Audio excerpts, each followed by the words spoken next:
Está começando pela TV Novo Tempo mais um programa Evidências, sempre em busca de fatos que comprovem a veracidade histórica da Bíblia Sagrada. No programa de hoje vamos falar um pouco sobre como a arqueologia e a história têm ajudado a compreender e também confirmar a narrativa do Novo Testamento. Mas o que é Novo Testamento?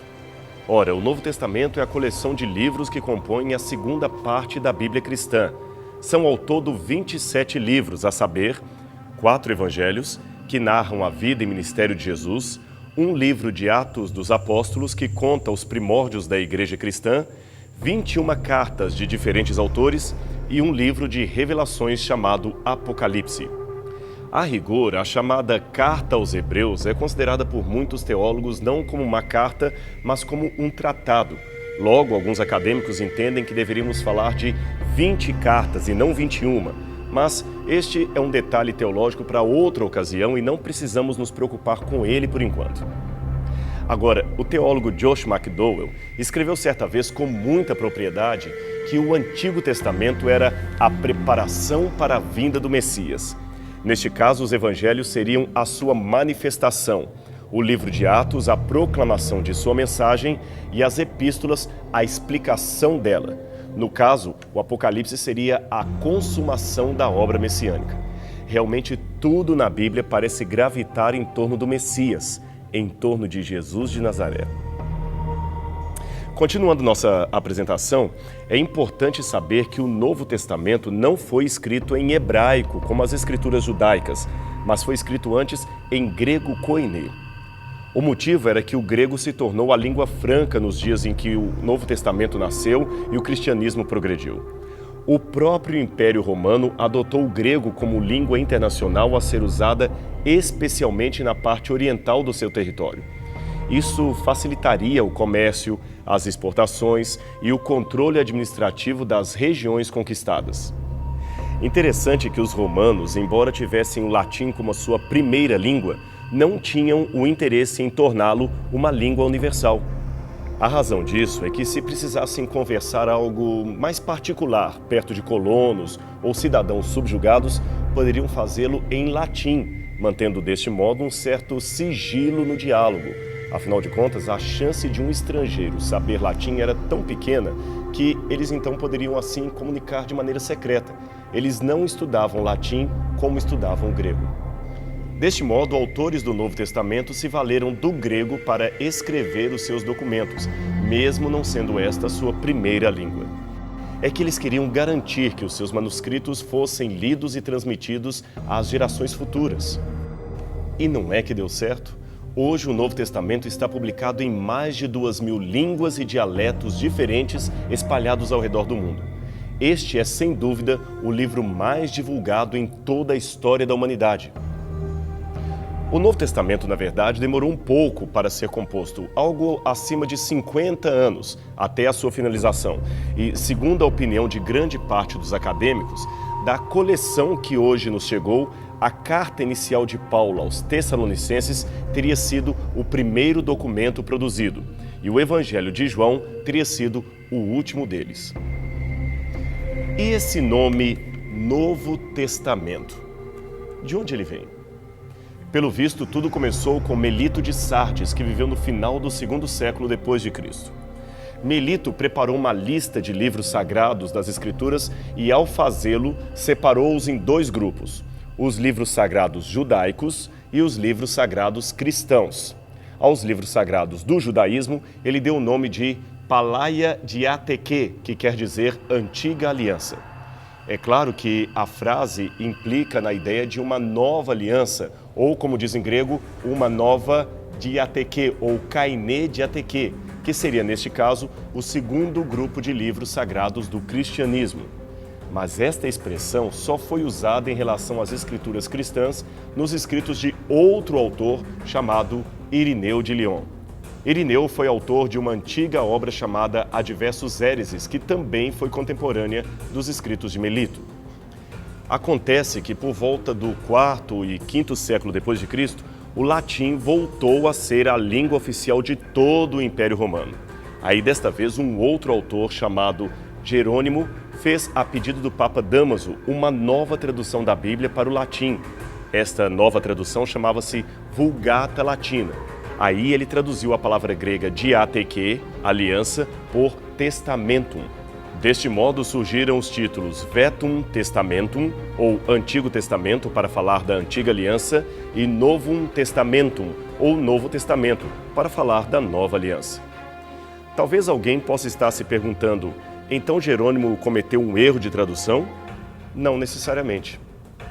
É que no tempo de Jerônimo, a palavra testamentum significava, como também no português moderno, um testamento, ou seja, um documento que declara a vontade última de uma pessoa em relação a quem deveria herdar os seus bens após a sua morte. Ora, os autores de fala grega de longa data chamavam este documento, este testamento, de diatheke, que poderia significar tanto aliança como testamento ou acordo. As palavras, portanto, são sinônimas. Daí a tradução de Jerônimo ficar Novo Testamento. Agora, afinal, o que é o Novo Testamento senão um documento oficial que revela a vontade de Jesus em relação aos seus filhos? Ele deseja que nós herdemos a vida eterna e, como brinde, ganhemos o direito de viver como príncipes no paraíso de Deus. É um testamento, é uma aliança. E isto é maravilhoso, não é mesmo? Mas, seja como for, o importante é lembrar que esta expressão Novo Testamento é apenas um título. O que importa é a mensagem que ela contém. E a lembrança de que, embora chamemos a primeira parte da Bíblia de Antigo Testamento, isto não significa que estejamos falando de uma parte ultrapassada e que não tem nada a ver com a doutrina cristã. É nas páginas da Velha Aliança que está a base da Nova. A Eterna Aliança é inaugurada no ministério de Jesus, mas antecipada pelo Antigo Testamento. E quanto à seleção de livros que deveriam ou não compor o conjunto do Novo Testamento? Como é que chegaram a estes 27 livros que temos hoje? Como é que foram escolhidos? Afinal de contas, o cristianismo primitivo produziu muitos outros documentos, inclusive uma boa quantidade de evangelhos. Mas por que apenas Mateus, Marcos, Lucas e João passaram a fazer parte do atual Novo Testamento? Bem, esta é uma pergunta importante, porque recentemente alguns autores têm colocado em dúvida a idoneidade do cânon das Escrituras, isto é, da lista oficial de livros inspirados que compõem a Bíblia Sagrada, especialmente o Novo Testamento. Esses autores afirmam que foi Constantino e o Concílio de Niceia, ocorrido em 325 d.C., que definiram quais livros seriam ou não inseridos na Bíblia e que só aceitaram aqueles livros que não comprometiam a chamada ortodoxia da Igreja. Outros autores cristãos, por exemplo, haviam produzido dezenas de evangelhos, mas apenas 4 foram liberados pela política da Igreja para fazerem parte do cânon sagrado. Noutras palavras, se isso for verdade, o Novo Testamento não passa de uma manipulação política engendrada pelo imperador juntamente com os líderes da Igreja. Isso é uma acusação muito séria, mas é uma acusação que simplesmente não procede. Em primeiro lugar, porque Constantino tinha pouca ou nenhuma cultura teológica. Logo, ele mesmo não tinha qualquer condição intelectual ou política de oferecer uma direção relevante aos ditames do concílio.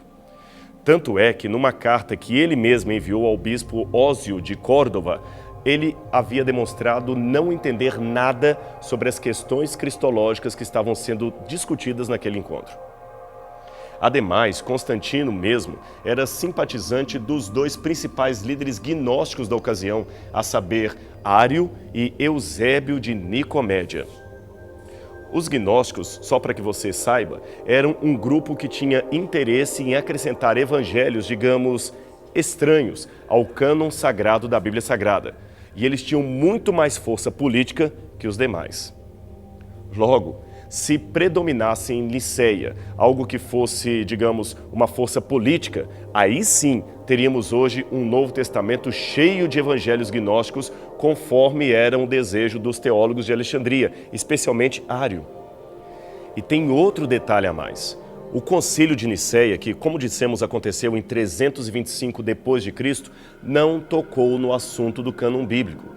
Isso, aliás, nem fez parte da pauta de discussões. Muito pelo contrário, os membros do concílio agiram como se o cânon já tivesse sido estabelecido anos antes. Tanto é que em 331 d.C., Constantino enviou uma carta para Eusébio de Cesareia encomendando a produção de 50 Bíblias. O texto dessa carta sobreviveu até os dias de hoje e nada, absolutamente nada ali, indica que livros deveriam ou não fazer parte do cânon sagrado. O imperador queria apenas cópias da Bíblia e nada mais. Pelo menos uma ou duas dessas cópias sobreviveram até os dias de hoje. Embora Atanásio tenha apresentado uma lista de 27 livros em 267 d.C., é fato conhecido que, com apenas uma ou outra exceção, a maior parte atual do Novo Testamento já era reconhecida, aceita e usada como autoridade por vários autores da Igreja bem antes do surgimento do Concílio de Nicéia. Em cerca de 180 a.C., Irineu de Lyon fala de 4 evangelhos apenas e os compara aos 4 ventos do céu. E por que apenas 4? Porque estes eram os únicos aceitos como legítimos. Além de Irineu, vários outros autores do segundo século, todos, portanto, anteriores ao Concílio de Nicéia, também aludiram ao Novo Testamento e aos textos evangélicos que hoje conhecemos. Entre estes autores temos, por exemplo, Policarpo, Justino Mártir, Papias, Atenágoras e outros. O teólogo anglicano John Burgon, que viveu no século XIX, chegou a catalogar 86 mil citações do Novo Testamento em autores cristãos que viveram antes do Concílio de Nicéia. Agora, é claro que tudo isto foi um processo. O cânon bíblico não caiu pronto do céu. E você talvez esteja se perguntando, tudo bem, mas se não foi Constantino e Nicéia que definiram os livros do Novo Testamento, como foi que os primeiros cristãos decidiram que livros deveriam ou não fazer parte desta lista canônica? Em primeiro lugar, é importante dizer que a Igreja jamais decidiu ou escolheu livros. Ela apenas reconheceu os escritos por sua natureza de produção, que já eram entendidos como inspirados desde o momento em que foram produzidos. Os sínodos e concílios posteriores da Igreja apenas ratificaram, isto é, confirmaram o reconhecimento dos primeiros cristãos. Até mesmo os gnósticos admitiam isso. Este fragmento, por exemplo, que você vê em seu vídeo, é um pedaço do Evangelium Veritatis, escrito por Valentino, que seria um autor gnóstico do segundo século. Neste texto, temos um exemplo claro do uso compreensivo dos livros canônicos e podemos deduzir, por este tempo, que o cânon já estava estabelecido e talvez até fechado para novas inserções. Mesmo antes disso, Pedro já aceitava Paulo como autor inspirado. Paulo e João também diziam ter recebido mensagens por revelação direta de Jesus Cristo. Em outras palavras, os autores do Novo Testamento já pareciam reconhecer que estavam produzindo algo especial. O reconhecimento, portanto, que a Igreja fazia de um escrito inspirado era baseado em pelo menos 3 pilares. Seriam eles: a apostolicidade, a consistência e a universalidade. E o que significam estas 3 palavras? Bem, vamos por parte. A apostolicidade era o primeiro e principal critério para um livro fazer parte das Escrituras cristãs, ou seja, ele deveria ter sido escrito por um apóstolo ou um associado direto de um apóstolo de Jesus Cristo. Marcos, por exemplo, foi um associado do apóstolo Pedro e Lucas do apóstolo Paulo. Contudo, se um livro foi escrito mais de 100 anos depois do tempo de Cristo, como parece ser o caso dos evangelhos apócrifos, eles certamente não poderiam pertencer à primeira relação ou geração daqueles que viram pessoalmente o Senhor ressuscitado. Portanto, não poderiam fazer parte do cânon e tinham a sua historicidade muito questionada. Agora vem o critério da consistência. Esse refere-se à harmonia doutrinária que o texto deveria possuir com o restante do Novo Testamento e também com o Antigo Testamento. Devido a uma aparente contradição entre Tiago e as epístolas de Paulo, alguns demoraram a aceitá-lo no cânon, mas hoje sabemos que tal contradição é apenas aparente. No outro programa falaremos mais a respeito dela. Finalmente, em terceiro lugar, está o critério da universalidade. E o que vem a ser isto? É simples. Trata-se de buscar o testemunho das igrejas primitivas, ou seja, saber se aquele texto circulou pelas igrejas cristãs como documento inspirado para a edificação do grupo, do todo. Deixe-me dar um exemplo para você. A carta de Paulo aos Tessalonicenses não ficou presa ou restrita apenas aos cristãos da cidade de Tessalônica. Pelo contrário, o seu original ou cópias dele certamente circularam entre outras igrejas da Ásia Menor, animando os irmãos na fé e explicando-lhes a doutrina de Jesus Cristo. Agora, ainda que não aceitássemos esses três critérios que mencionamos, bastaria uma coisa para verificarmos que os textos apócrifos, especialmente os evangelhos apócrifos, não devem realmente ser inseridos no cânon inspirado da Bíblia. E sabe o que é? O seu conteúdo. Isso mesmo, os evangelhos apócrifos são o maior argumento contra eles mesmos. Aliás, hoje existem várias traduções desses evangelhos gnósticos, inclusive em língua portuguesa. Se tiver curiosidade, dê uma olhada em algumas delas e prepare-se para rir um bocado. Deixe-me dar alguns exemplos para que você possa ver os absurdos que contêm esses manuscritos tardios produzidos pelo gnosticismo. Este é um fragmento do Evangelho de Tomé, datado do 3º século depois de Cristo. Neste evangelho, conta-se que o menino Jesus construiu pequenas represas e fez pardais de barro para brincar com eles. O seu pai José acabou ralhando com ele porque estava fazendo aquilo no dia de sábado. Então Jesus ficou irado, bateu palmas e os pardais foram embora, como ele havia ordenado. Os pardais de barro levantaram voo e foram cantando. Noutra parte do mesmo evangelho, um menino qualquer passou correndo e esbarrou no ombro de Jesus. Este então ficou novamente irado, amaldiçoou o menino e ele morreu na mesma hora.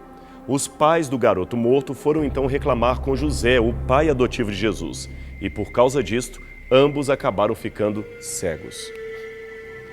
Histórias ridículas como esta povoam os textos apócrifos não só dos evangelhos, mas também de outros tratados como o Atos de João, Atos de Pedro, o Apocalipse de Maria e outros textos mais.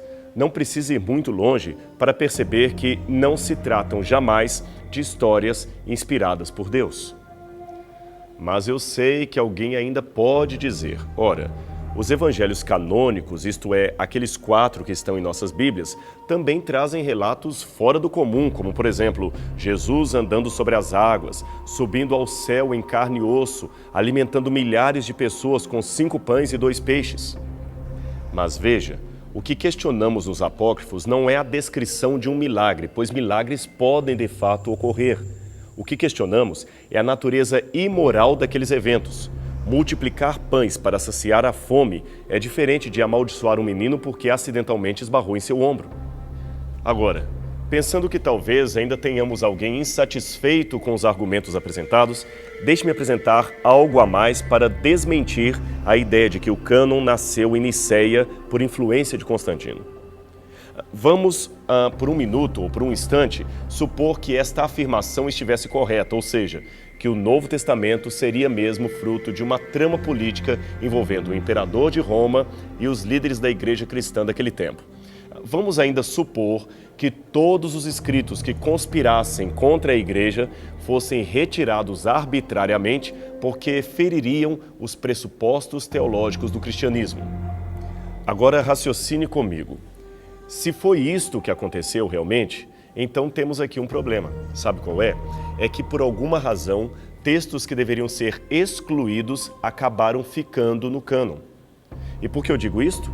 Simplesmente porque o Novo Testamento contradiz várias práticas da igreja do quarto século. Por exemplo, embora alguns cristãos preferissem ser batizados depois de adultos ou perto da hora da morte, a igreja, nesta época, já dava grande ênfase ao batismo infantil, idealmente realizado nas primeiras semanas de vida do bebê. Ora, nada, absolutamente nada no Novo Testamento endossa essa prática. Pelo contrário, as passagens neotestamentárias parecem coadunar mais com uma cerimônia batismal feita numa etapa da vida em que a pessoa poderia conscientemente dizer se crê em Cristo e, desta forma, estar pronta para ser batizada. Noutras palavras, a ideia batismal do Novo Testamento conspirava contra a prática da igreja no quarto século. Em 370, principia-se o uso de velas sobre o altar. Pelo fim do quarto século, Basílio de Cesareia e Gregório Nazianzeno inauguram o culto aos santos como intercessores diante de Deus. Também na mesma época, São Paulino de Nola introduz o uso de crucifixos como amuletos e ensina os cristãos a orarem pelos seus mortos. Novamente, nada disto tem confirmação no Novo Testamento. Logo, se a preocupação da igreja era criar artificialmente um cânon de livros que sustentasse os seus ensinos, os seus dogmas, por que então ela escolheu ou forjou livros que não legitimam estas práticas? Agora, este último exemplo é ainda mais forte. Em 377 d.C., como você vê sempre em torno do final do quarto século, Santo Epifânio de Salamis inaugurou o que seria no futuro conhecido como o dogma do sono ou da morte de Maria. Seguido pelo milagre de sua assunção corpórea ao céu, este dogma ensinava que Maria foi recebida nas alturas pelo próprio Filho de Deus. Ora, esse importante ensinamento da Igreja Latina e também da Igreja Ortodoxa Oriental não se encontra em parte nenhuma dos textos canônicos, nem no livro de Atos dos Apóstolos. Seu mais antigo relato estaria num evangelho apócrifo chamado Liber Requiem Mariae, ou Livro do Repouso de Maria, produzido igualmente no quarto século depois de Cristo. Deste livro, restou apenas uma cópia escrita em siríaco. Novamente, por que o Concílio de Nicéia não incluiu esse importante documento no cânon? Por que deixou fora um texto tão importante que validaria doutrinariamente o tema da Assunção de Maria ao céu? E vou ainda mais longe. Por que o Concílio de Nicéia não forjou textos com supostos dizeres de Cristo, profetizando a conversão de Constantino ou estabelecendo o bispo de Roma como líder inquestionável de toda a cristandade? A resposta é óbvia, simplesmente porque o Concílio de Nicéia, ainda que tivesse algo de político, não se prestou a esse papel. E os que fazem tal afirmação distorcem a história para criar dúvidas acerca da idoneidade da palavra de Deus. Bem, nosso tempo está terminando, mas semana que vem nós queremos continuar este assunto muito importante, porque queremos buscar outras razões a fim de mostrar por que podemos confiar no Novo Testamento. Portanto, a gente se vê semana que vem aqui na TV Novo Tempo, no seu programa Evidências. Até lá!